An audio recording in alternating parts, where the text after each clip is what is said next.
Okay. We are live, man. Been waiting for this for all day, man. I'm joined by the one and only Mr. DT. How you doing, my brother? How you doing?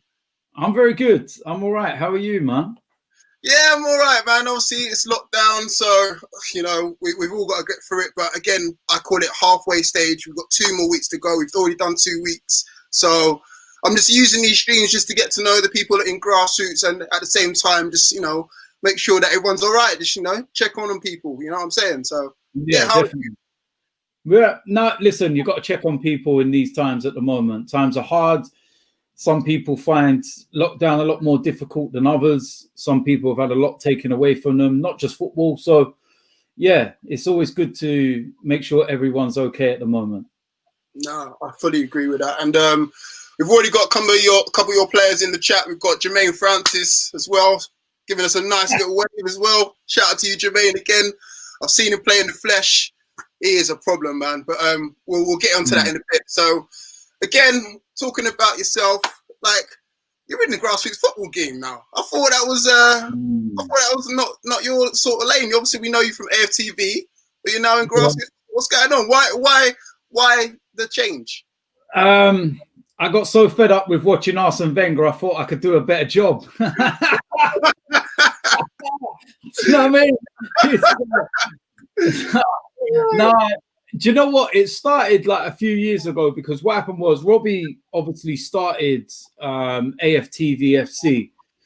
And then we were in the process of commissioning a TV series called Bruvvas, and it was going to be going on Amazon Prime and everything else. And the concept of the story was that Robbie, Troops, and myself were all going to manage this team. And then, work commitments took over. It kind of got put on the back burner a bit, and then we got into doing it. And Robbie had already started AFTV, so he had his cousin Scully as manager. Then he brought me in for this series, but I wasn't really a manager, but I was a manager, if you know what I mean. So yeah, it was kind of like great because you and Troops were sharing it, weren't you? And it was like, they or not? Yeah, it was one of them. It was a bit difficult. And then I wanted to make some decisions. I wasn't happy with the way that Scully was managing the team. I wasn't happy with the formation. I wasn't happy with the players. Because as far as I'm concerned, half of the team was a load of rubbish. And so I was like, I want to get rid of them. I want to bring in a load of boys that I know. So there was that little conflict to begin with. And then we had that infamous episode against United Stand. And I think that video on its own had like over 1 million views. And it was me and Goldbridge head to head. It was... And the thing is, right, what people don't realize is that 2 months before this game, I had emergency surgery to save my life. I had over 30 centimeters of my bowel removed because I suffer from Crohn's disease. I had no intention and I should have been nowhere near a football pitch. But when it came to the day, I never had any say-so in the squads, who was available, anything. I turned up at the game and we had 11 players. And I'm like, the hell's going on? And they were like, you're going to have to go on the bench because Goldbridge wants you to at least come on for a 5-10 minute cameo for camera appearance or whatever. So I thought, all right, cool. You know what? I'll do it. 5 minutes at the end of the game is not going to harm anyone, is it? Anyway, 10 minutes into the game, one of our players pulls his hamstring. Like, yeah, you've got to come on. I'm like, how the hell am I meant to play 80 minutes football in this, man? So I went, sod it, let's do it. I went on, and then 2 of the AFTV players started fighting each other. Yeah. Full on having a fight, and the ref sent both of them off, and we had 9 men. And they wanted me to play in centre midfield with 9 men.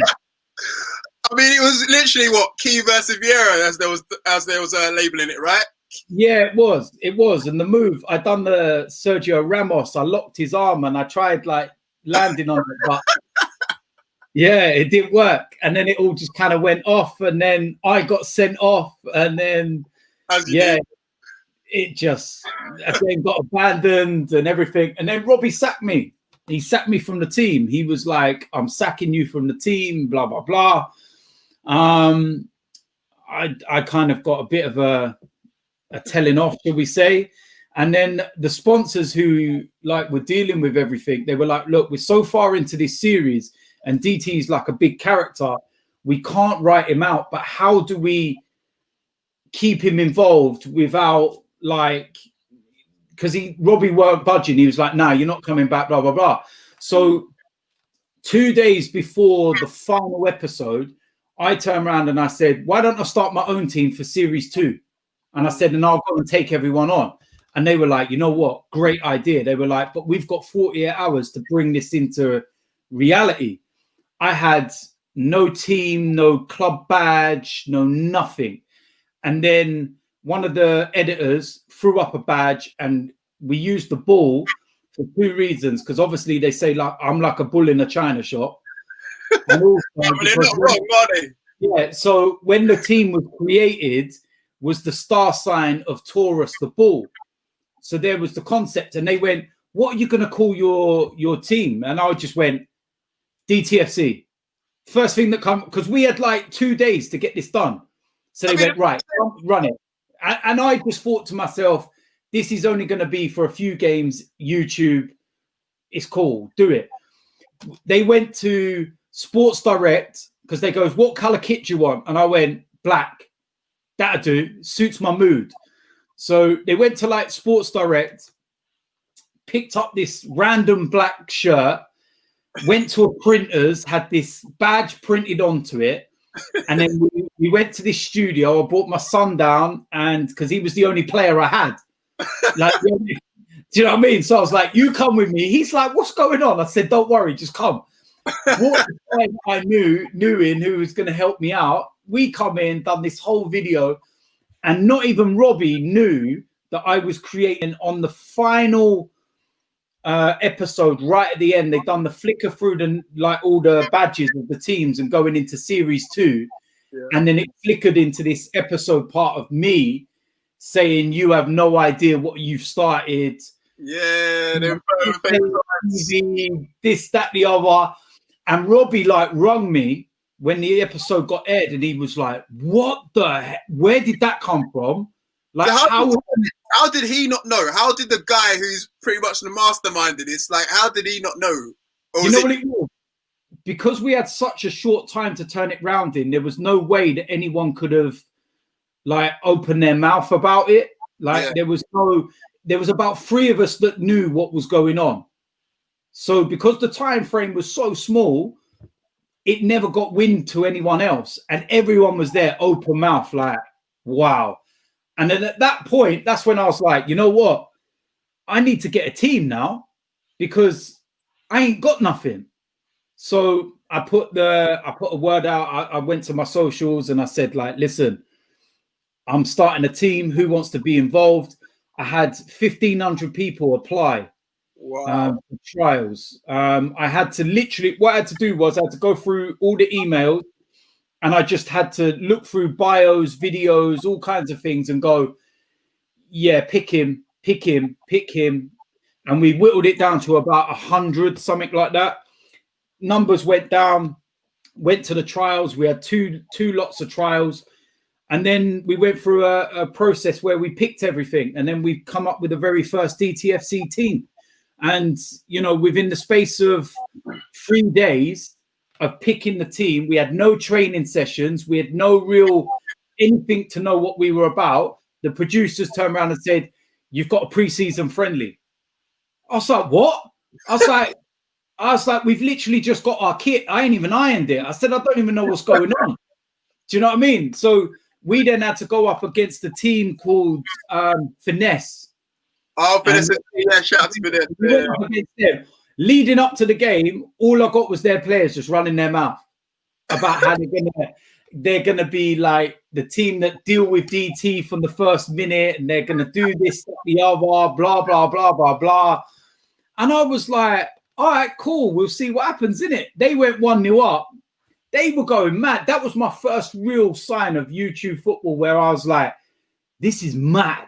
Like, people were running on the pitch like they just won the Champions League and stuff. And I was like, God, you scored 1 goal inside 20 minutes. Relax, man. We scored, and I went mad. And then, like you couldn't write the story. It was 1-1, 5 minutes to go. We had an injury, and I'd already taken my son off and said, we're only going to play you 60 minutes today. I turned around to him and I went, you need to come on for the last 5 minutes. He went, all right, cool. Last minute, he scores the winner. Yeah. And we win our first ever game, 2-1. And we're running across the pitch. We're bantering with them. They were like, oh, my God, I can't believe we've lost to DTFC. Like, yeah, man. And the rest is history. Yeah, the rest is history. I mean, thank you for that. I mean, for those who didn't know, like that's the start of DTFC from AFTV, from Blood Brothers. Also, you missed the final. So again, it was revenge. Because again, remember those famous lines that you said? It was revenge in the final. So talk me through the final. Well, do you know what? It even goes down to before the final, because obviously we played our pre-season friendlies, and then as I was going along, I was able to start saying, you know what, these players are who I like. I'm going to keep them. This player, sorry, but you're not what I want. I'm going to move you on now. And I then started to bring in other players. One of my players who I picked in the trials, I looked at him. And he's got something about him. And I don't know what it is, but I just don't think he's got the legs in him to play football anymore. But I could tell he had a football brain. And I had a conversation with him and I said, like, what are you feeling? And he said, you know what? I don't think my legs are up to this anymore, because he's like an older guy. And I go, do you want to come in and be my assistant manager? And he was like, yeah, all right then. And he's my assistant manager to this day, Nick. Shout out Nick, he's in the chat. He's very active in the chat. So shout out to Nick, man. Yeah, listen. And the funny thing is as well, my goalkeeper is his twin brother. And the best thing about him, his brother applied for the trials and didn't get selected in the trials. Like, he never got picked to be one of the ones to come down.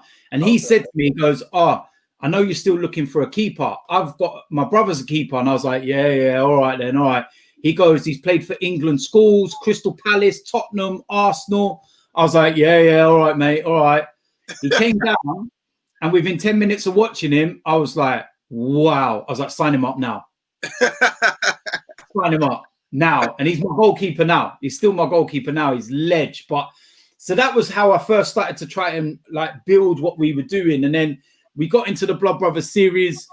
We played Hackney Wick first of all. We beat Hackney Wick.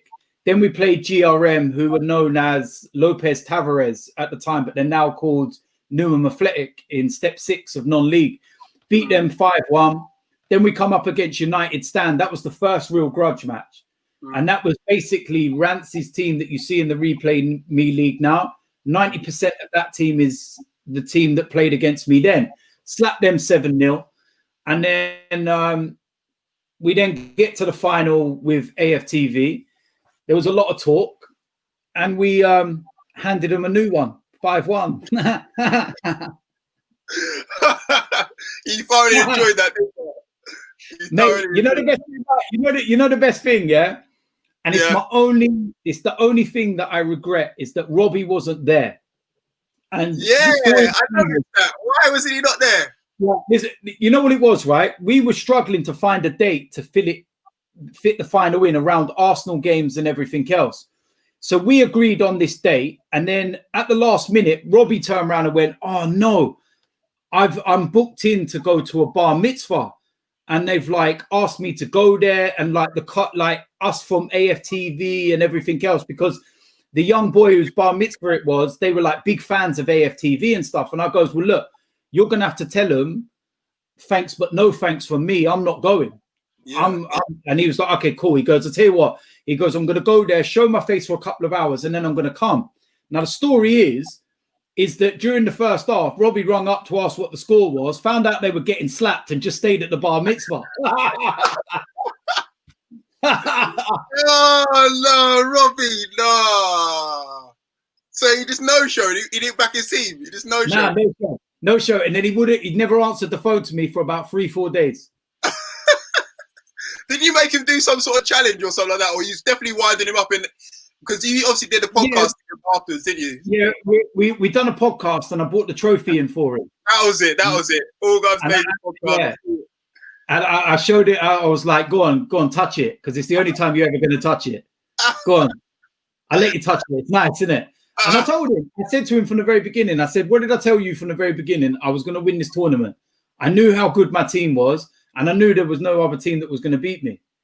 And that wasn't being cocky or anything. I just knew the ability and the strength that I had in my squad. And yeah, we done what we had to do. And then it just elevated from there. At that moment, before even that final, I had decided, along with Nick, that I wanted to take this team into non-league. And I was like, will you be a part of this journey with me? And, you know, let's do this together. And he was like, I'm with you, man. Let's do it all, like 100%. And, you know, the transition from a YouTube team to go into non-league to doing what we're doing now was so difficult, because being a YouTube team and a Sunday league team, for example, I think is a lot easier than Saturday non-league. And the reason for that is because YouTube teams and Sunday league teams now, the majority of their players are all from step 4, 5, and 6. Like, you've got ballers all over the pitch, unbelievable teams in YouTube and Sunday league. But when you're playing Saturday football, non-league, you can't just turn around and go, you know what, I've got a load of great players here, I'm going straight into step 4. It ain't happening. You've got to go right down the bottom end of the pyramid and start and work your way all the way up. Now, all these boys that play in step 4 and 5 and get paid and play their Saturday football ain't leaving all of that to go and start down the bottom of the pyramid and try and get their way up. So the biggest thing was to keep this squad together. And I managed 90% of the squad I kept together, and they all believed in the project. They all believed in, you know what, I'll step down from 4 and 5 or 6 or wherever they were, because I believe we're going to go back there with this team. Yeah, no, I fully hear that. I also got to shout out Nick as well, who dropped a funny comment. He said, I'm 31, I ain't old. So, yeah, you can't be getting on the manager. It's old. The ironic thing is, I've known him since he was in his 20s, technically now.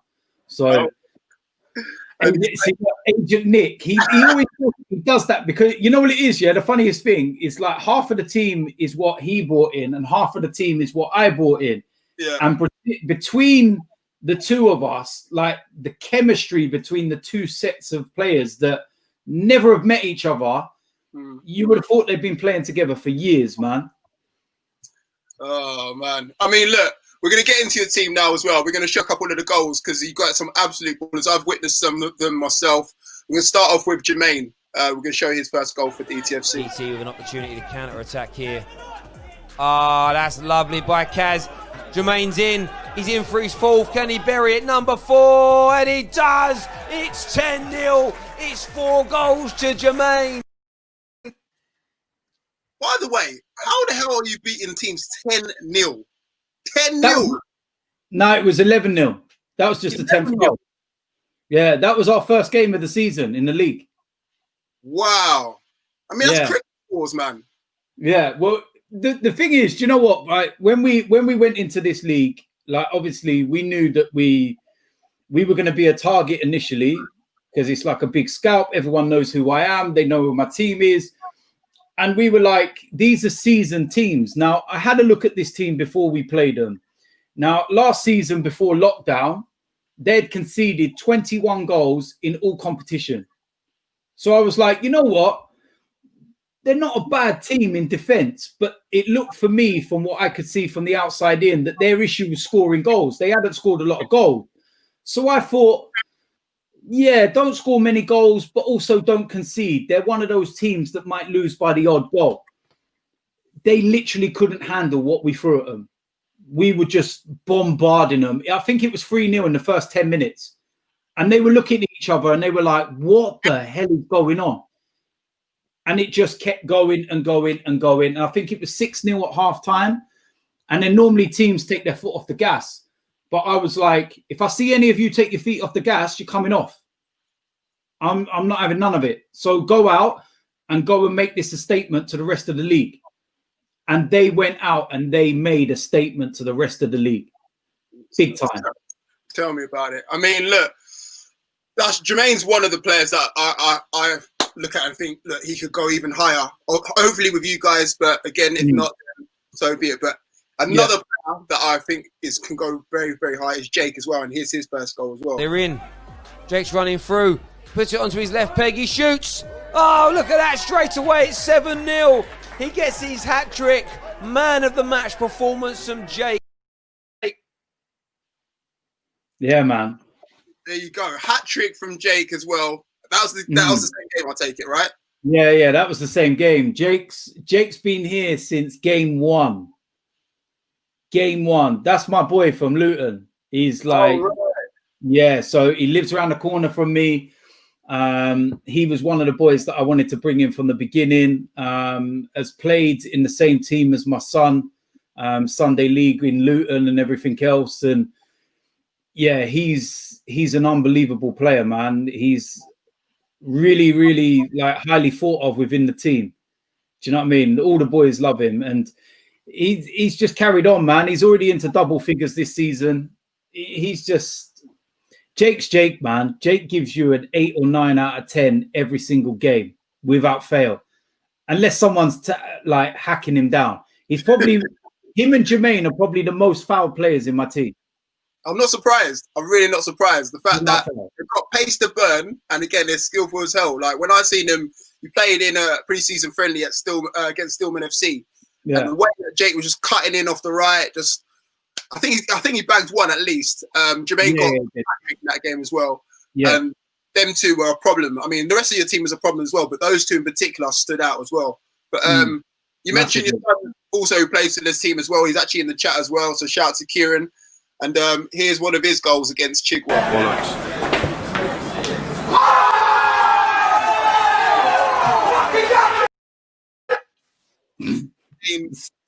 That's a joke. Do you know what? You know what the funny thing is, right? Is because obviously it is a difficult situation when you have your son playing for your team, because there's this natural thing that people look and go, "Oh, will he be like the favoritism?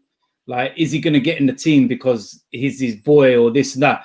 Kieran will be the first to tell you he gets more like harshly treated than any player in the team, because he has to put up with me all the way home as well.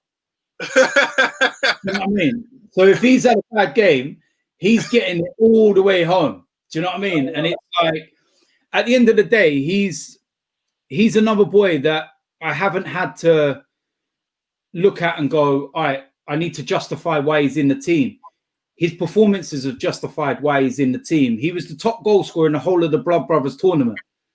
Like 5 games, 6 goals, 5 assists, like hat tricks against Hackney Wick, and he was captain in the team as an 18-year-old. He's still young. How old is he now? 20. 20. So he's still young. Yeah, so he's still a young boy. Jake's only just turned 22. Jermaine's 18. So, like, those three in particular, they're young. We've got Billy that's joined the side now that plays up front for us as well. He's just turned 22 years old. We've brought in a few other younger boys from the start of the season. Lewis, Enzo, Tyreek, Ali. They're all young boys that we're looking to develop, not just for this season, but over the next few seasons. Do you know what I mean? It's not. You're on an Arsene Wenger team, then, yeah. Is that what you're trying to do? Yeah, just develop the youth and that, yeah. Hey, listen. Do you know the funniest thing? Yeah, in one of our league games, it was our league game against All Prospects, I think it was. And I think we won that game 6-0 or something like that. But our average age of the whole starting 11 was 21.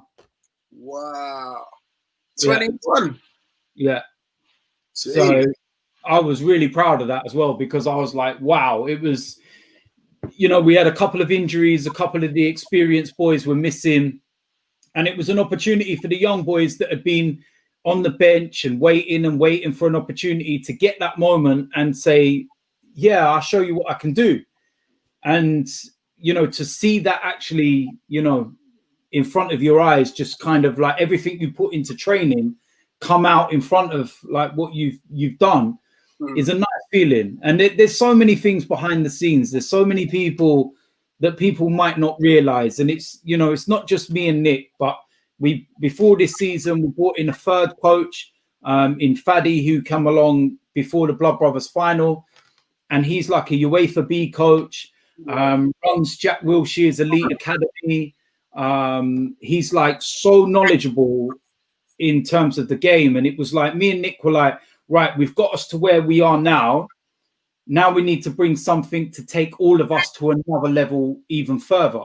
And between all of us, it's just like every person's a piece of a jigsaw that's going into place to make everything, you know, work well. So yeah, but a lot of people don't see it. I know a lot of people see me as the face of the team and it's my name or this, that, the other, but I will never ever forget what's helped build to where we are today, because I would never have been able to do it on my own.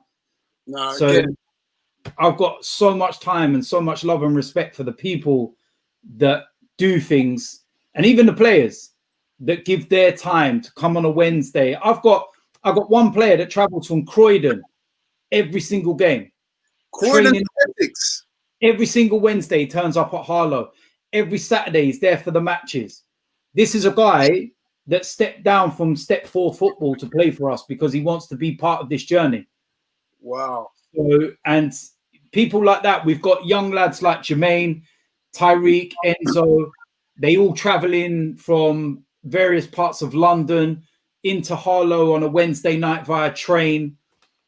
Do you know what I mean? And making all that effort to come there. And some of them, they come to training, and a couple of them might not even be in the squad at the weekend. That is commitment, man. That's the sort of commitment that you want from a young squad that's trying to push forward for promotion as well, isn't it? Really? So yeah, massively. It's tough, man. It's tough. It's, you know, there's a lot of boys in my team that I've had to leave out of the squad, and I've got no doubt in my mind they would walk into any other team in this league. Okay. I mean, that's a nice little segue over to like this league. So talk to me about this league, bro, because yeah, like how's things going down? Because obviously I'm aware of a couple of teams. We had FC Baresi on the other day. In fact, hold on. I'll tell you what, for the people that are watching who's not aware of this, let me just show you a little. This is the thing, they come to watch our games on days that they don't on days that they don't have games. And to be honest, we wouldn't be doing that on a Saturday. If I don't have a game that day, I'm not going to watch no other team play because I know how good my team is. But they've come to watch. They come to watch us against Arsenal Fan TV. He came to watch that game. I think even on the Saturday after when we played Tower, they had someone there watching us as well. 10 days. Yeah, they had someone come watching us and asking us from the side, like, oh, what's the score? And then even the last game that we had, was it Petro Club? We played against Petro Club, yeah. DTFC came to watch that game as well. And even then, we were losing at one point, weren't we? We were losing 1-0 at half time. And you could just tell if we had lost that game, I think they would have started the talking from then. I think the talking would have started from there, but because we won the game, I think they just thought, right, we've seen them, right, let's go home now. Interesting. I mean, DT, you seem to be a very busy guy going around to all these games. Right. Was it amazing tensions or something like that? Let's go and clear a few things up. First of all, right, I'll send my respects to the manager because he seems like a nice, humble guy. And when asked questions about us, he seemed to know a lot about our statistics and how many goals we've conceded this season, etc., off the cuff. Something that you may not know unless you know a lot about the team. I don't know how many goals Baresi scored this season, and I certainly don't know how many goals they've conceded. So that's that first point. But I'll shake his hand and say enough respect to him when we finally meet each other this season. Now, the AFTV game, I didn't even know they were playing Baresi. We had already planned to go and watch AFTV because, quite simply, I love going to watch AFTV to wind everyone up. I think it's absolutely hilarious. Now, one of my coaches, Faddy, he lives 2 minutes away from me. My brother, we had no training on this Wednesday night because it had been moved to the Thursday. So we were like, we got a free night. You know what? Let's go watch AFTV, man. Let's go and have a little bit of a laugh. Then we find out they're playing Baresi. We were like, boy, killed two birds with one stone. We actually get to see a team in our league as well. Cool. No worries. Went there, watched the game, wound AFTV up for losing, went home. The Tower United, I have absolutely no idea what they're on about because that is a figure of their imagination. The day they played Tower United, we were playing a game. We were too busy handing out a massive L to somebody in our league. So I have no idea who was going to watch their game against Tower United. Never happened.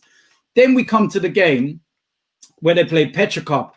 Now, we were going to play our own game against Jollof, and just over an hour before kickoff, our game gets called off for a waterlogged pitch with no water on it. Yeah. Oh, is that the tweet? Okay. Yeah. Okay. Yeah. That one. So we all turned around. There was a few of us there. There was myself, Chris, Billy, our goalkeeper, Alex. We were like, what should we do? And we were like, you know what? We're not like, Billy lives in Walthamstow, and he was like, let's go to find a little restaurant in Walthamstow or wherever, and let's go and get something to eat. So we're like, yeah, cool, let's go. Went to this restaurant, get something to eat. And Baresi players were messaging my player, Billy, because they know him, and saying, oh, your game's not on. Where are you? Come and watch us.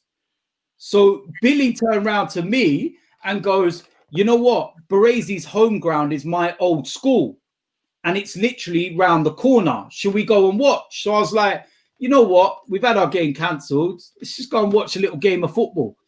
So we turned up to their game just before half time. Now, the linesman for Baresi was the referee in the Blood Brothers series. Okay. So I know him. So I went up to him. How you doing? You all right? Yeah. What's the score? I was like, how's it going? Blah, blah, blah. Having a laugh and all that. And then in the second half, they had a little winger playing for Baresi, and we were bantering him on the sideline. He was such a good sport, taking it all as banter. And it was no more than that. Baresi went on to win the game. Fair play, no worries, cool. Went to go. And the winger that we'd been winding up, I turned around to him and I went, listen, fair play for taking the banter and that. Yeah, we'll see you soon and all that. And then one of their players turned around and he was like, he goes, oi, stop chatting to them, man. Stop chatting to them, man. And we were like, ooh.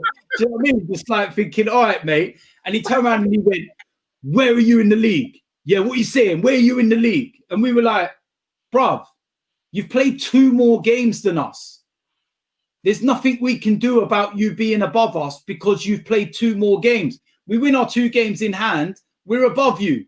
What do you want us to say? And then he turned around and he went, all right, come see me in the car park.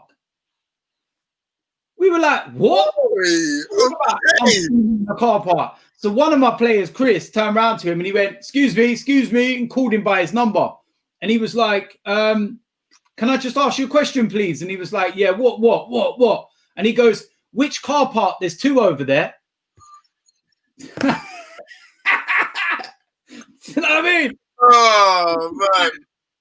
I was like, listen, it is what it is. I was like, you know, we came there. There was no animosity between us. It was all friendly. We're just seeing a bit of football. And then we got man on the pitch that was turning around and being like, oh, yeah, but where are you in the league? Where? Listen, this guy needs to worry more about his performances, yeah, because he's a striker for Baresi, right? I've got a defender that scored more goals than him this season. So when one of my centre-backs is scoring more goals than you and you're a striker, you need to reevaluate your game a little bit, son. I mean, before we go any further, I want to take a look at this league. So, as you said, Baresi are at the top. They're on 22 points. DT FC, obviously your team, is second, but you obviously got 2 games in hand, 18 points. Mm-hmm. And then you've got the rest obviously follow: West Essex, Reserves, Lymore Gardens, Jollof Sport. So it's looking very interesting to say the least. Mm-hmm. Yeah, listen, we can't wait. We just want to get going, man. We're so annoyed that we've lost 2 games because of, you know, weather and stuff like that, which means we're 2 behind everyone. You know, like I said with Baresi, man, I have no idea like what the issue is with one of their players and stuff. Like the Baresi goalkeeper, for example, he talks to me quite often on Twitter, and this is before I'd even gone into their league because he's an Arsenal fan. Okay. And when we come into the league, he sent a message to me saying about how he's going to stop all our shots this season and this, that, the other. And it's just like a laugh and a joke. Do you know what I mean? There's no issues at all. And then when we come up against Petrocub are meant to be the team that everybody has got to watch out for. They're going to fight for the title. So when we put the announcement out saying we're playing Petrocub this weekend, he went, now you're going to play the best team in the league. Now we're going to find out how good you really are. This is the team. This is the best team we've played. Now we're going to find out. We beat them 7-0. And I was like, and he was like, he was like, you know what? That's a result, you know. Wow. Like, wow, what happened there? And I was like, I told you. And it was like, so, but the banter between me and him is strictly that. It's banter. It's having a laugh and a joke. Yeah. But I just don't know why my man was sitting there just getting all angry and offering people into the car park and stuff. I was like, calm yourself, bruv, man. We're all having a laugh and a joke. It's football, man. I mean, bro, listen, look, your comments are killing it, bro. Like, people are saying, Jermaine is saying this game is going to be fun. I'm guessing it's the one against Baresi. I think Ahmed from Baresi is saying nothing wrong with watching your opponents. Oh, no, he must be from your team, right? No, he must No, he don't play for me. He might be part of Baresi. I don't know. He'll have to let us know in the comments. And my apologies. Your boy is saying dead team. Just, I mean, like father like son, innit? Like father like son. Do you know what I'm saying? Literally. You know what I mean? If you ever really dark, there you go, right? Pippin' out. Shout out Chris who's saying they nearly lost the game to a team we beat 11-0. Man said Rose just giving it the eyes. You see them mans there. Yeah. See them. Yeah. That we had a bit of a funny discussion this week as well about one of their videos and their exuberant tackling in a game, shall we say? Okay. Yeah, but things like that, that was good football debate. Yeah. Do you know what I mean? There was nothing personal, nothing wrong. It was just two teams, managers, players, whoever, just giving their opinion and being honest and open about it. Yeah. Do you know what I mean? So it is what it is. You got your boy Nick saying Baresi, delusional. I can't wait to play them. I genuinely can't wait to play them. We've gone into this league, and we've respected everybody that's been in here. Now, we've had to face so much in 6 games. Some of the stuff that we've had to face, like, you would have no idea. Like, some of the things that have been said to us, the way that some teams have tried to intimidate us, and it's just not worked. We're like 4 games out of our 6, right? The opposition team has had a red card for violent conduct. Yeah. You just reminded me, because that happened with Chigwell, right? I mean, hold on, let me get this little clip up here that you said for Rico. Someone from Chigwell basically called your YouTube team, which I'm sure you've heard a couple of times, but let's run the clip anyway. Rush balled it to a YouTube team. Absolutely balled it. YouTube team. So if you didn't catch it, he said absolutely bottled it against a YouTube team, right? Is that what you're saying? As he walking off the pitch with a red card? So yeah. Well, the only person that bottled it to a YouTube team was his team. So for 80 minutes of that game, we were strolling around and just thinking about what we were going to do on the Saturday night. It was just like one of those games, and it was. I have no idea where all this comes from, because, you know, it was a feisty game. It was a good game. And then he gets sent off for a reckless tackle, which was his own fault, tries fighting everyone in the team, starts making threats to people, which the officials heard. He gets sent off, and then he starts insulting us and saying that we're a YouTube team. Yeah, but you're getting beat by a YouTube team. What does that say about you, bruv? I genuinely don't understand this supposed insult of you are a YouTube team. Some of the YouTube teams I know would destroy these teams. Yeah. I mean, look, there's this whole, it's almost like people try and use it as slander, but then if you look at the so-called YouTube teams, SC Dons, Rising Ballers, BTs, I mean, hashtag United once upon a time, I don't know if you still classify them as a YouTube team, but they'll still... Do you know what I'm saying? So they won't be. Look, I see a comment in the comment section. Madness are in here. Yeah, right? yeah, Madness. Like Madness are the best team we've ever played. Okay. And I'll say that hands down. Hands down. You love that. Yeah, Louis, I love it, but I love the scoreline more. We beat them 3-0. But they are still the best team we've ever played, because for that game, I knew what Louis was going to do. He brought in all his superstar. Like, even, what's their manager's name now in the Replay Me League? Abs. Yeah, he was playing. Okay, Abs. Oh, Abs got on the boots. Mate, Abs is a baller. Yeah. Like, he is a baller. This is a guy that was playing at Barnet, and like there was Edgar Davids and that there. Like the guy's a baller. Louis brought all his big guns in. In the first half, my goalkeeper turned into prime David Seaman. Michael, like, he was insane. So that's not the thing, man. David Seaman, yeah. Listen, if you speak to Louis, he will tell you about my goalkeeper on that night, and his words. He says next gear, he was on a different level, and at half time he kept us the game at 0-0, and then I tweaked the formation a bit, and I decided to press them higher so they had no space in the middle, and we suffocated them, and we literally it was like we had our hands around the neck, and we were just slowly starting to take the life out of them, and then we scored. And then we scored a second and third within the space of 5 minutes, and it was game over. But they are, without a doubt, the best footballing team we have ever played. Without a doubt, they were unbelievable. And ironically, one of their players on that night now plays for me. Yeah, okay. I mean, look, I'm just looking through the comments now. You're not short of offers for teams to play already. Look, Banstead have already thrown their hat into the ring. Look, I mean, Rovers versus DTFC next pre-season would be good viewing. We've also got Mr. Urson. Oh, sorry, this is the wrong one. Urson again. That's from Baresi. So it's going to be an intense game up the Baresi. We've got Money. Shout out Money. Said ain't even played the Stars League yet. So again, that's an invitation there to the Stars League. So shout out to Money for that one. But also I've got John Eager. So question is, are DTFC going to put in a team in the Replay Me Cup competitions? Eyes emoji. Right. Thank you, Mr. Eager, for segueing us onto the Replay Me League. So, talk to me, man. I mean, you're down every week, bro. You're down every week. I see you.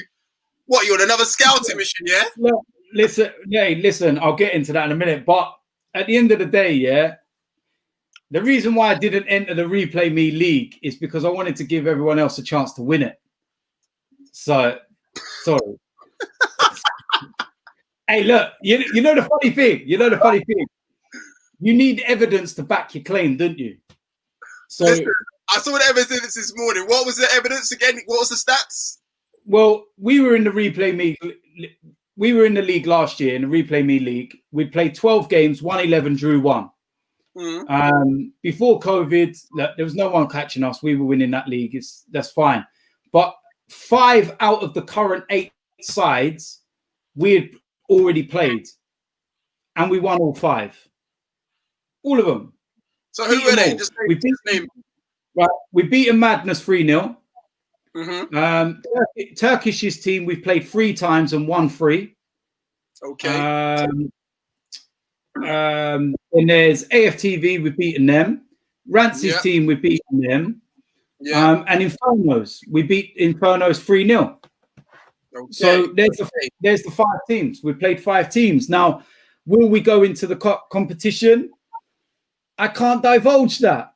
Oh, wink, wink. Yeah. Okay, you can't divulge that. Who knows? I might get some of the old band back together. Okay. It's always like a little exclusive there that it could be happening. We could be seeing a DTFC in some shape or fashion entering the cup competition. I like that. But there's one team that I've seen you play against that you haven't beaten, and that is Takes FC. Now, Rondo, who plays for Takes FC, he's in there. He's talking about manners, but again, he reminded me about that. When are we going to see? Is it part 3 we're on? Because I think I've seen you guys play part 2. So when are we going to see part 3? When they learn to not nick all our footballs. Is that all it is? Some footballs? Do you know what I mean? And when we bring in enough security to control all of us. Okay. Yeah, like listen, the first time we played Takers was, I think we'd been together as a team about 3 weeks, 3-4 weeks, something like that. Yeah. They were the better team. They should have beaten us. We were nowhere near the team we are now. They went 1-0 up, and we equalised with the last kick of the game. So we got away from there with a draw. So all right, cool. And then we played them in this Replay Me League game.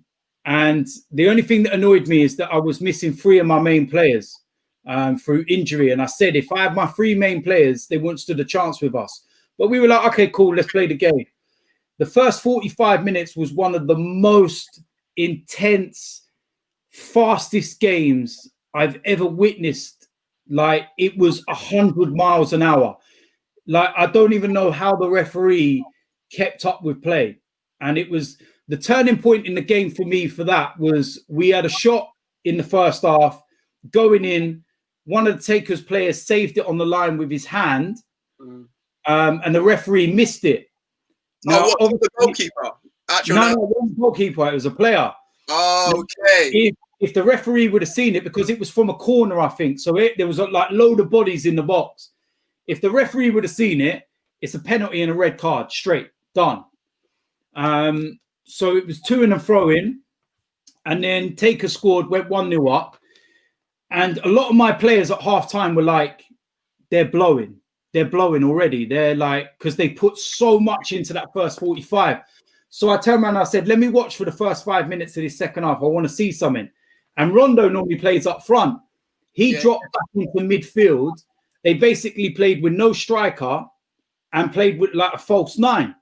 So I was like, you know what? They're conserving their energy. They can't go that same speed for another 45. In the second half, we dominated the second half. We had chances, and it just didn't look like we were going to score. And then we got a penalty with like 6-7 minutes to go, scored it, and you could tell the balance of who wanted it, because when we scored the penalty, we run into the net to grab the ball and go back because we wanted to win the game, because we were in the ascendancy. They were just like, let's end this game. And I even spoke to Rondo after the game when all the madness had calmed down. And I was like blowing out there, and he was like, yeah, it was intense. I've got a lot of respect for him, a lot of respect for them in terms of like what they can do and stuff. But do I think that they can beat us when we're at our strongest? Nah, not hoping else chance. Okay. Now, what I will say to Takers, the only thing I will say is stop bottling matches against rising ballers and then come back and see me next. Oh my gosh. You're the one up tonight, man. Look at this guy, man. You know what I mean? So and I see in the comments as well, I see my boys, the Infernos, man. I've got to send a shout out to them, man. I've got nothing but love for Infernos, man. Wow, honestly, yeah, Infernos, man. I got a lot of love for them. I got a lot. Please forgive me, man. Look, you're meant to be here. Look, I know. If Bash should be watching, yeah. You know he's gonna sulk, but it's cool. It's, you know what the thing is with them, yeah, is that when we played them, the energy that they brought on the sidelines was mad. And it was like every time I went to say something to them, they were like, oh, trying to get, and I was like, this lot, you know.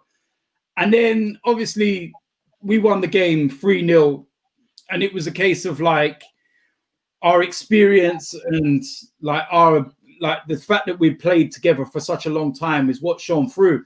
But after the game, like they accepted the banter, because like before the game, I kept getting told that we're going to get put in a furnace. Like we're getting burned and all this kind of thing. So I waited and I waited and I waited. And the moment we beat them, I put the picture up with us winning the game. And I said, if you play with fire, you're going to get burned. Yeah. And they were like, yeah, you've been saving that, haven't you? I was like, yeah, I've been saving that one. So you've been saving it in the drafts, yeah? Listen, that was there waiting, man. So they were like, they were cool. They took the banter and everything else. And then obviously I went down to the Replay Me League this season, was talking to Bash and them there. And then I think it was their third game or something. I think it was the game against AFTV, actually. I saw one of their players and I turned around to him and I said, I want to sign one of your players, you know. And he was like, all right. I said, look, there's no conflict of interest because you're playing on a Sunday in a YouTube league and I'm playing Saturday and doing my thing. But I really like the look of this guy. I've just lost a player in this position. I need to get more bodies there because I like 2 players for every position. So he was like, all right, cool. He was like, chat to him and what will be, will be. So chatted to him, signed for me. And yeah, there's that little affiliation between Infernos and myself now. So it's all good. It's all good. It's all love, man. It's what football should be. Like there's a rivalry, but there's a respect. Do you know what I mean? So yeah. I love that kind of stuff. I love that kind of stuff. And I see Rondo still chatting. Rondo, stop sulking in the comments, bro. hey, number 9, man. You can't get onto Rondo, man. Rondo's my guy, man. But shout out to Stephen Wade saying, let's do this YouTube league as well. 2 titles. Yeah, he's another player that I've just recently brought in. He's a new signing as well. A lot of experience through non-league and everything else. So we've got a very, very, very strong squad, and we're just looking forward to what lies ahead, man. You take the banter aside and everything, what I'm like or whatever, but I just enjoy like the football, man. We just like going out and expressing ourselves and having fun and playing games and winning matches, and it's a unique thing to have. And I just hope that everybody with lockdown and, you know, the world that we live in at the moment has actually started to appreciate things like football a little bit more. You know what I mean? Even like the grassroots to non-league or whatever it is. If you've got the opportunity to play football, if you're fit enough, young enough, and you're able to go and play football at any level, go and enjoy it. Because before you know it, it could be gone. Very true. Very true. I just want to quickly touch upon AFTV and your relationship with Robbie and stuff like that. Because again, like, obviously that's how we kind of know you. That's how you come to prominence through AFTV, and then now you've gone on to what you're doing now. But talk to you about, you know, your relationship with Robbie, man, and, you know, Troops as well. Troops is now in America on Barstool as well. I seen a video this morning. Boy, he's not messing about, is he? Mate, do you know what? Troops is like my little brother.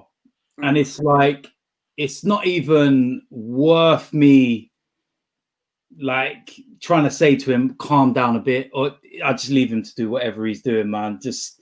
I let him go off and do whatever he's doing, man. He's loving life. I'm so proud of him and so happy for him and what he's doing in America. And you know what I mean? It's an unbelievable thing. Somebody that's come from nothing and the background that he's come from, and it's an unbelievable thing. So, you know, there's haters.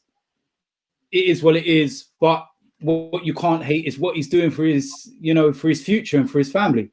So it's an amazing thing. And with Robbie's like my dad. Like, it's the best way of describing Robbie. He is like my dad. He's like, when me and Troops together, he hates it because we're like little kids. And he's like, we done a preview at Wembley before the cup final against Chelsea a few years back. And we were allowed access to Wembley Stadium before, and Robbie managed to arrange access.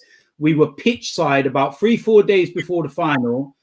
And all he said to us, he goes, I've been told specifically, do not go on the pitch. Don't go on the pitch. So I said, all right, okay, Robbie, I'm not going to go on the pitch. So Robbie's doing this interview, and literally in the background, all he can see is me running past him on the pitch, and I'm doing knee slides in Wembley. And it's like, you're going to do it. He's looking at me. He's like, what are you doing? I was like, I'm practicing a celebration. I said, do you know what it would feel like scoring at Wembley? I said, I've always wanted to do a knee slide, man. I said, come on, man. So he's got me off the pitch with Troops, and he was like, right, go over there and like stay out of trouble. So we turn around to the guy that was organizing it, and we go, can we go and sit in the dugouts? And he went, yeah. Go in the dugouts, but don't go anywhere else. And we were like, all right. So Robbie's still filming. Next thing, Robbie's turned around and all he can hear is, Robbie! He's like looking around Wembley Stadium and he's like, where the hell are they, man? And he looked up and you know where you lift the trophy? Yeah. Me and Troops were standing there pretending to lift the cup. Oh, and it's like, yeah! He was like, oh my God, man. He was like, what are you doing? Can't take us anywhere, man. We're like big kids, like I said, but he's like I said, he's like a dad to me, man. He gives me the right guidance, the right advice. But the only time I don't really listen to him is when he's talking about football teams, because I know how to run one, he don't. I mean, look, I can see like the chemistry between you guys. I mean, look, we've got this clip here, and it just even shows the sort of banter that you guys have. Let's take a look at it right now. Let's go.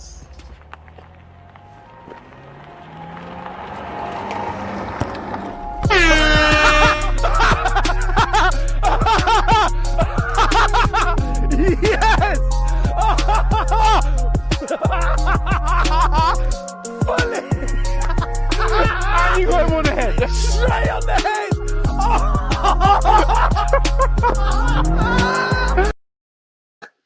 How you clocking Don Robbie on the head like that, man? Come on. Hey, listen, let's talk about the shot. I was going to say, that's a wonder of a left foot, you know. You might have to make a little appearance yourself. Bro, I'm not left-footed. I'm right-footed. Yeah, I'm right-footed. So it was, listen, that was the week after we beat him in the final. Oh, no, he's been thinking, oh, what? Mate, he was getting absolutely terrorized. But we went up to where they filmed Top Gear and everything, and we were doing a feature with Auto Trader magazine. And they brought this BMW out. Like that BMW there was like 150 grand BMW. And they turned around and said, you're going to take turns, drive past each other at 30 miles an hour, and you've got to dink the ball into the car. So I was looking at it and I was like, you ain't going to be able to do that. So I turned around, and if you watch the whole episode, I said, I'm going to use Robbie's head as a backboard, like in basketball. And I'm going to ping it straight off his head and into the seat. And that was my second attempt. Oh, my God. Attempt. And I literally pinged it straight off his face into the back seat. And he was just like, oh, mate, I can't believe it. Like, it was one of those, man. But, yeah, our chemistry's good, man. I love Robbie, man. I love Robbie. He's such a sound guy, man. Nah, for real, though. And again, like, what he's done, like, himself and obviously for other people as well. Salute to that guy as well. Just wrapping up now, because obviously it's getting late as well. Like, is there any other messages that you want to pass on to anyone who's watching? Like, anyone in your league, anyone in the Replay Me League, anyone in YouTube? I think you've just covered most bases, but I've covered most of it. Do you know what? There's like the teams in our league. Yeah, I've got a lot of respect for all the teams that are in there. All prospects. I've got a lot of time for them and their manager. I actually think that they're a very, very good young side. They just need a bit of guidance. They need a bit of like help with the manager. I think that he's having to do a lot on his own, sort of thing. And when we played them, you know, they're a better side than the scoreline might suggest. And I think that if they keep their heads up and you know, don't let themselves get too disheartened by what's going on, then they will eventually pick up some results, and hopefully that gives them a bit of confidence, apart from when they play us, of course, the second time, because we're going to have to do what we got to do. But I've got a lot of time for them. Other teams in the league, Petra Club as well, got a lot of time for them. Their manager's been to watch us a couple of times, talks to us, and it's fine. London Cranes, we played, they were absolutely fine, very physical on the pitch, and but absolutely fine off it. And you know, after the game and stuff, Blue Marlin, who's actually our next game after we return, there was something that went on social media a while ago, and they were actually saying something like in terms of sticking up for us and giving us praise. A lot of time for them. The guy from Chigwell that thinks we're a YouTube team, he's an absolute mug, so I've got nothing to say about him. But everyone else, yeah, I've got nothing but love for these other teams and stuff, man. It's nothing personal when we play each other. We've got an objective this season. We've got our targets. You know, I've got a personal our ultimate target is to win the league. Straight up. That's it. Win the league without any fail. My personal target is to win the league undefeated. That is my ultimate target. On the Arsene Wenger thing, look at it. Then I can say, you know what I mean? It's yours gold. You know what I mean? Just like Arsene. So it's like, yeah, in that respect. So that's it. It'd be difficult. And the other thing as well, because I did notice Baresi say that they had won the league undefeated before. But I just want to correct, like, just for people that might have got that a little bit mixed up. Baresi completed the league undefeated in Division 3, not in the Premier Division. Just so it's never been done in the Premier. So that would be a nice thing. And also, we want to break the 100-goal barrier. Jeez. So, and I don't think nobody's ever done the 100-goal barrier. At the minute, we're on 37 goals in 6 games. What? 37 goals already? Yeah, 37 goals, 1 conceded. Yeah, because obviously them, 11-0 and 7-0s and... Yeah, 11-0, 6-0, 7-0. I think there's been 2 7-0s in there, a 6-0, a 5-0, 3-0. Back up, man. Let me get this lead back up. So, yeah, you're right. 36 goal difference, 37 scored. Jesus. Yeah. Wow. I mean. So, yeah, the boys are doing everything that they need to do and what I asked of them. And you know, like I said, I've got a very, very good squad there. I've got a very good team. A lot of them, yeah, they might be disappointed some weeks when they're not in the squad or they're on the bench, but they all know ultimately the decisions that I make are what I believe is best for the team at that time and for that specific game. You know, we played a game against London Cranes a few weeks ago, and it was on an absolute awful pitch. And I had a starting 11 ready before I got there of what I was going to have. When I got there and saw the state of the pitch, I completely changed it because I knew that I had to include certain other personnel that I was going to give a rest that day because of the state of the pitch. Yeah. And we turned around. They had a fair on it a couple of weeks before. You could still see the rings of the fairground all over the pitch. Mate, this is grassroots, bro. This is grassroots, man. Grassroots, man. So I said to the team, I said, listen, don't change the way you play. We don't ever change the way we play. We pass, we move. And I said, let's destroy this team in the first 20 minutes, and then we can take our foot off the gas, get the job done, go home. 11 minutes of the game gone, 3-0 up. I was like, cool, done, job done. Let's just chill and go home. You know what? I've got to throw in these last couple of questions. Again, they're pretty much the same. So, Mr. Fahrenheit saying, would DT take on SC Dons? And then Ballers channel is saying versus Rise and Ballers. So, again, 2 of the biggest teams in YouTube. Again, obviously, that would be pre-season because they're not in your league. Would you take those 2 games on? 100%. SC Dons, we've already spoken to. I've spoken to Ryan Palmer. I've spoken to Straps. I've spoken to... Before COVID, we were looking to do something for the pre-season at the end of last season.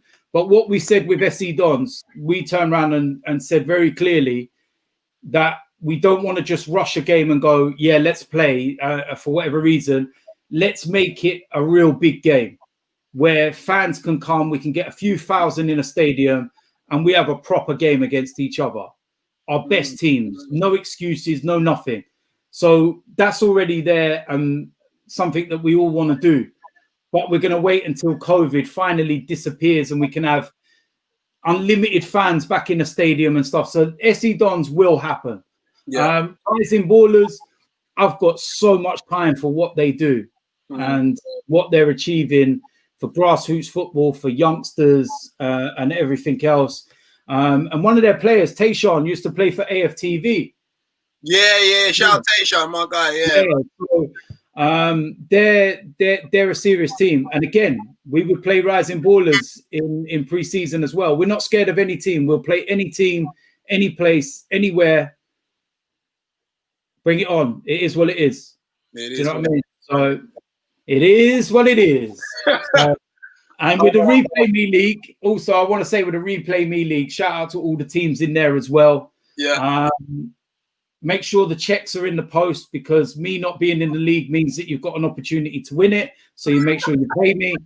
Shout out to Louis as well, who's constantly on my case. And I actually think that in December, like Christmas, he's going to buy me a pen because he wants me to sign a deal that much. I mean, So, yeah, we've seen it already. Listen, bro, as I said, look, you're down there so many times. You might as well get a team in there. God, I think, who brought it up? Someone said about DT reserves or something like that. Let me try and find this, man. But yeah, I did see that. Team in there, man. Yeah, I did see that. I can't say too much, but there will be 3 new additions to DTFC next season. Whoa, 3 on the pitch, or just as a club as a whole? On the pitch, 3 other teams. Okay. So I can't say too much at the moment. A lot of it is 99% done. We've got the basis all there. We've done all the little bits and pieces. We just got to cross the T's and dot the I's, and we're ready to go. And once we can do that, then we'll announce it. But we're growing. Okay. Replay Me League's laughing out loud. So again, he must know something that we don't. John saying the thing as well. So okay, there you go, man. Well, there you have it, guys. Listen, Mr. DT, thank you very much for coming on, man. As always, man, that's how I like it. Just raw, telling people how it is. FC Baresi, you've been put on notice. Replay Me League, you've been put on notice. The whole Essex Alliance Senior Division has been put on notice. So, guys, look, again, don't at me, man. This is the guy, man. He said it with his chest. And be nice to Robbie as well, man. You got to be nice. No. I'm not being nice to Robbie, man. Oh, shoot. I forgot one more thing. Should I don't know. Should we do it now? Go on. A little teaser. So, again, another question I wanted to ask you. Combined 11s. You know where I'm going with this? With who? With AFTV. Go on, fry it to me. Come on, what you got for me? Come on. Okay. So I've got time. I've got time. Listen, it's not like I can go anywhere, is it? Tuesday. And even if we was allowed out anywhere, it's gone 10 o'clock, so everywhere would be shut. There you go. So again, if you're out and you're watching this, you should be indoors anyway. Get your ass indoors. But combined 11s with AFTV. Now, obviously, I think I put out a combined 11 a couple of days ago, caused some controversy. And I thought to myself, who else loves a bit of controversy and does combined 11s all the time? My man, Mr. DT. So I'm asking you, with the 2 teams that you know very well, obviously your team, you know AFTV's team, who would get into your combined 11 from both teams? Now let's narrow it down a bit, because AFTV's changed up a little bit, hasn't it? So let's take the 2 teams from the final, from the Blood Brothers 2 final, I believe. Let's take those 2 teams there. Right, have you got the teams there? I haven't, because again, it literally just popped up on the top of my head. Right. So, well, the goalkeeper is the most easiest decision you will ever have to make. Okay. I would actually have a blind person in goal ahead of AFTV's goalkeeper, Kieran. He is one of the most awfulest goalkeepers I have ever seen in my life. He can't dive, he can't catch, he can't do anything except run his mouth about my team. So my goalkeeper would get ahead of him absolutely all day long. I reckon if my goalkeeper, Alex, had broken ankles and broken wrists, he would still get in ahead of him. Next. Does that answer your question for keepers? I mean, I guess. I was just about to get up the teams. But you already done the goalkeepers. Kieran, I apologize, man. I mean, look, as you can tell, I'm just a civilian out here. I'm just doing my thing. So we're going with Alex in goal, right? So you just threw me off with that one, bro. I'm not gonna lie to you, man. Right. So out of right backs, we've got, what's his name? Packman? I can't remember his name, man. Ryan? Ryan. He's normally a centre back. And for me, it would have been Kenny at right back. Kenny all day long. Kenny all day long. AFTV, yeah? Yeah. After that game, it took Rian probably about a week for Jermaine to let him out of his pocket. So it don't even need questioning as to who goes as right back. Kenny all day long. What, over your guy? No, Kenny over their guy. Oh, Kenny's okay. my guy. This is going to be a familiar. This is going to be a familiar pattern. Okay, right. Centre half. I will give you the reasons for every single decision I make. Oh, I know you will. I know you will for sure. 2 centre halves now. Who we going with 2 centre halves? Well, I'll try and get up this team. For AFTV, it was Nash and Helgs, and for me, it was Robbo and Terry. Yeah. Robbo no longer plays for me because of family commitments, and he just had recently had a baby and stuff. But again, he's one of my boys from Luton. All the time in the world. His nickname's Hightower. He's like 6'7". He's an absolute giant, an absolute menace. And I think you can see what he did to them on that day, why he would get ahead of any of AFTVs. And same with Terry. Terry's one of my centre backs now. Does exactly what it says on the tin. He's one of these guys that turns up, plays, performs, goes home, looks like Patrick Swayze, aka looks like Pavel Nedved, aka looks like Lord Farquhar from Shrek. We absolutely love him. Yeah, and but listen, he gets the banter because he's a Tottenham fan. So there we go. Okay, I was wondering why like you're taking that many shots at him. Right, left back they had Sam B and obviously Kevin. Now I think play phenomenal left back. Obviously he's not with you right now, but obviously we'll go between those two. So Sam B and Kevin at left back. Yeah, Kevin as a left back, his experience and everything that he's got is just phenomenal. Sam, I really rate him as a left back. I've been trying to get him to join us myself, from ages and ages ago, because I told him you ain't going to get anywhere with AFTV. So you may as well just come and join a proper team. But I know that I know he's playing in step 4 at the moment. I can't remember who he was playing for, but he's not getting a lot of game time at the moment. Because he's still young, he's still learning. But his quality as a player is there for all to see. But because of the experience and the level he plays at, it's Kevin all day long for me, all day. But Sam is one player I've got a lot of time and a lot of respect for. He's a really good player. Okay, right. So I'm looking at the midfield. Oh Lord. Oh my dear God. No. Yes, centre midfield. So for us, for us, it's Joe Johnson and Kaz, isn't it? Right? Okay. So, yeah. Joe Johnson and Kaz sitting in the two DMs positions, and for them it's Sam H and Bez. Oh, Bobby Charlton. You mean? That's what isn't it? Yeah, listen, that guy, cut it off, bruv. Cut it off. The guy's sitting there trying to do a comb over with one strand. Like, seriously, stop. Just don't do it anymore. All right? We set out what we were going to do to Bobby Charlton on that day, and we did it in our pockets. Why couldn't Bobby Charlton? Go Google Bobby Charlton and put him on the screen with his little bit of quiff bit that goes over. You know where Bobby Charlton has that bit of hair that goes like over here? I know. And you know when the wind catches it and it goes like brrr, just flaps around up in the air like up here. That's Bez. You're deep, bro. Bez, bro, I love you, man. Like, shout out Bez, but yo, my man slandering him. So I'm guessing you're going with your two. Hey, listen, Joe Johnson. If you ask anyone, step 5 non-league, they'll tell you about Joe Johnson. The guy is a monster, machine. He was one of the guys that we brought in, and he completely changed the outlook of the whole entire team. He showed the rest of the team what winning's all about. Unreal. Kaz, listen, the guy's an absolute monster. He's a fireman by trade, Do you know what I mean? But on the pitch, he's starting fires.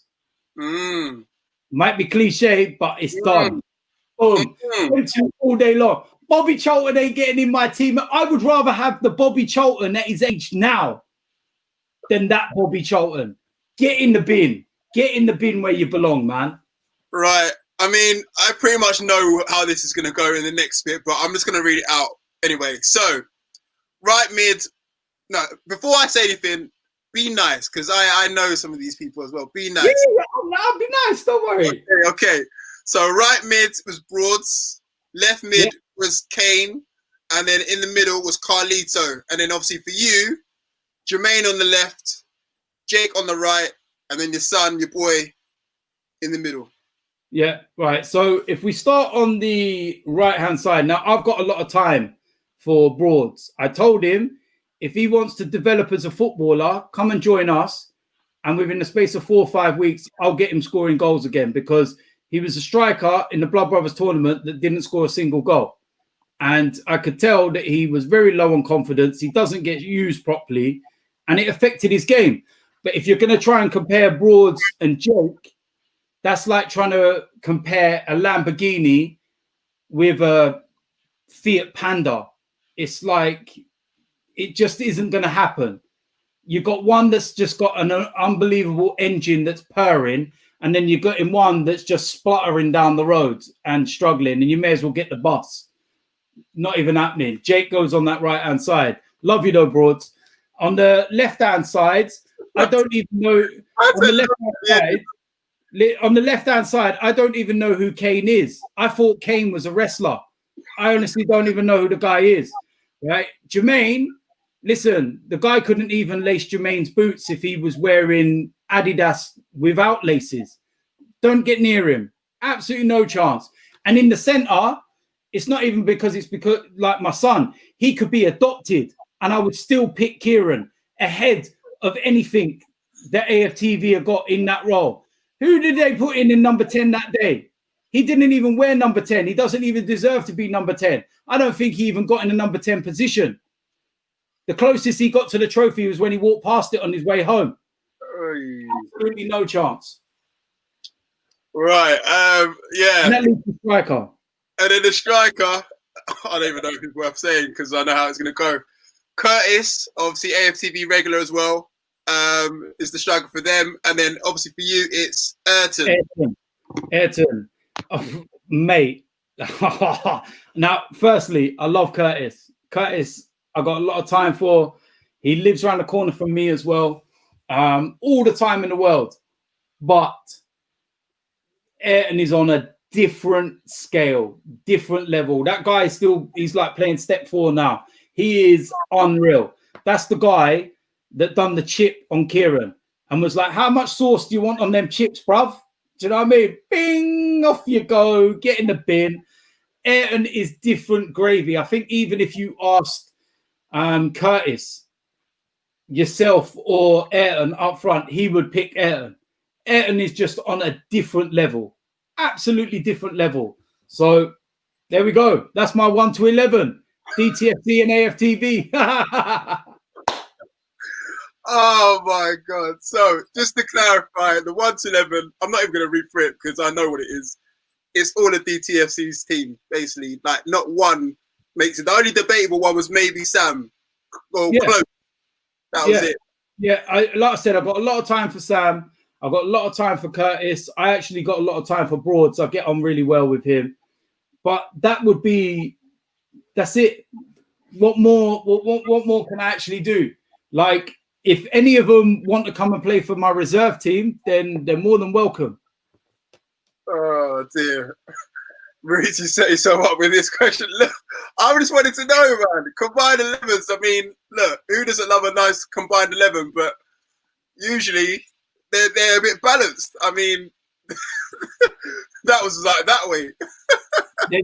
there's no balance. There's no anything. And I'll tell you one of the reasons why there's no love lost between AFTVFC and myself, because there's a difference between AFTVFC and AFTV. Yeah. All right. And Robbie understands that I genuinely don't like AFTVFC. some of the stuff that they put me through, members of that team, mentally and physically, leading up to Blood Brothers, like some of the stuff off camera, you will have no idea. I have my personal reasons why I genuinely don't like a lot of those people and what they tried to do to me and my team. It's personal. So in that respect, that's why I say what I say, and I say it how it is with them. But there's no single player, like none. Why? You know, maybe if I was starting a kids team, they might get in. That's about it. Do you know what I mean? But apart from absolutely no chance. Even when we won that first league game of the season, 11-0. Yeah. The podcast after that, Robbie sat with me and goes, "So how did you get on? First league game of the season, big thing with DTFC and blah blah. Like it's a big thing." And then when I said to the score and that, there was no credit for me or my team and the way we worked to do what we did and achieve it. It was all about how, that team must be so poor and your league must be really poor and everything else. And I told Robbie there and then, and I said to him, let me tell you something. If AFTV come into my league this year, you'd struggle to finish mid-table. 100 million% you would struggle to finish mid-table. He turned around and said to me, we take care of these teams. They're nothing. They're rare. Well, a few weeks ago, they played Baresi. Yes. And when we had Baresi on. Yeah, and they got slapped. Yeah. And I was very quick to say to Robbie. It happened. Yeah, so I was very quick to say to Robbie, thought you could walk this league of mine and it's easy. You just got slapped by one of the teams in my league. Don't talk to me again. You stay over there and know your level, and I'll stay over here and know mine. End of conversation. Oh my God! Listen, oh God, I feel.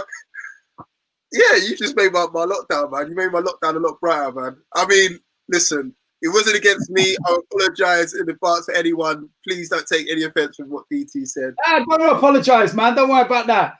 Listen, what's one of my most famous lines? I represent my effing self. So it's nothing to do with you. And you see how nice I am. I've gone a whole show without swearing so that you don't have to demonetize your video. He's always thinking about the little people. Oh, appreciate it.